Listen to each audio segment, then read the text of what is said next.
They tell Arab children that Jews bake cookies with their blood. منيح. أصلاً إحنا في عنا مهمة القيادة ولازم ننفذها بسرعة. إيه؟ شو هي؟ This is a scene from the television series Al-Shatat. It was broadcast on satellite TV stations that reach hundreds of millions of viewers. اسمع، بدنا دم طفل مسيحي قبل الفصح مشان الفطير.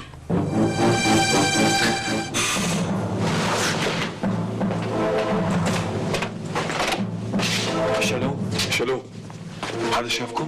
لا. متأكد؟ طبعا. معناتها خلينا نبدأ فورا. مدام ندوا على البيت. تكرم حبيبي. بعد شوي بنروح. Throughout the Middle Ages, there was this libel that the Jews needed blood of a Christian child to make matzah. Now, of course, today the world knows this is totally libelous accusation, no connection to truth at all. Yet the Al-Shatat film was able to include a video depiction of this ancient blood libel as if this is real Jewish ideology.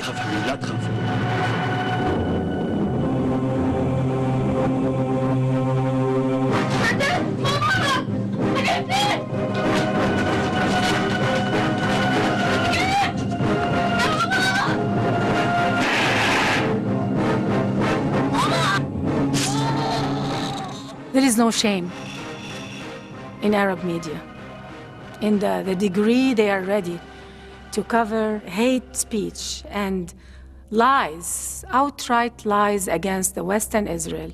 التي تصنع الفطير من دم الأطفال الأبرياء. This is a war of propaganda in which the same techniques of subversion that we saw earlier in the challenge posed by fascism and Nazism are repeating themselves.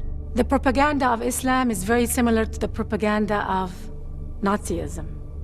It's the same hate speech, paranoia, and us against them.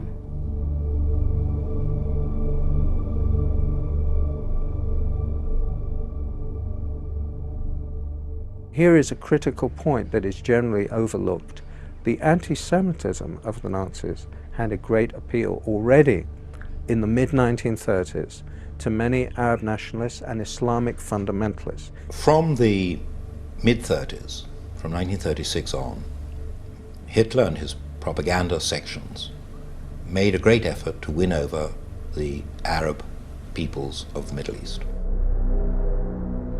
We see that the undisputed leader of the Palestinian Arab national movement of the 1920s, 1930s and 40s, Haj Amin al-Husseini, the Mufti of Jerusalem, was a fervent admirer of Adolf Hitler.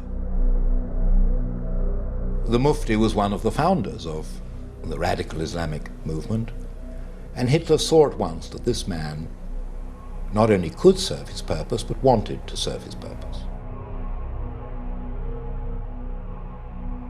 There is a very important meeting between Hitler and the Mufti of Jerusalem on the 28th of November 1941, of which we have a full protocol.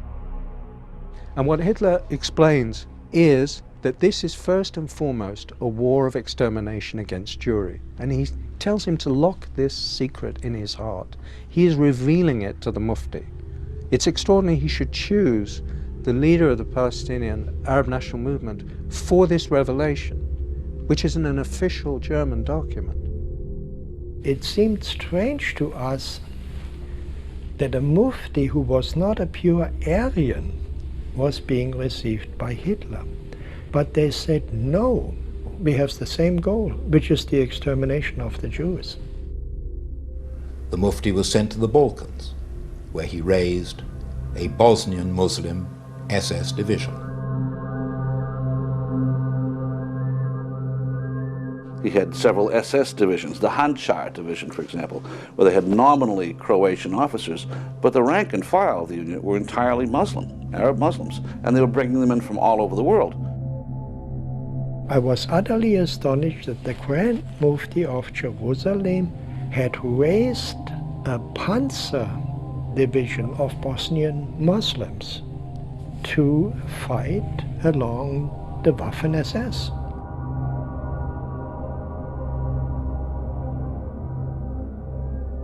The fanatic Muslim world and Hitler both agreed that no ideology can exist beyond theirs. It's all-encompassing. A secular dogma like Nazism is less dangerous than this Islamofascism that we see today. It's less dangerous because Islamofascism has a religious twist to it. It says God the Almighty ordered you to do this, not the Führer, you know? So it is way more dangerous. It's trying to grow itself in 55 Muslim states. So potentially you could have a success rate of several Nazi Germanys if these people get their way.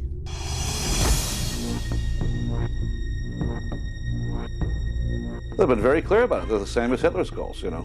Kill all the Jews, crush the democracies, destroy Western civilization. They wish to strike down the West. They want to defeat the West. They want to defeat Christianity.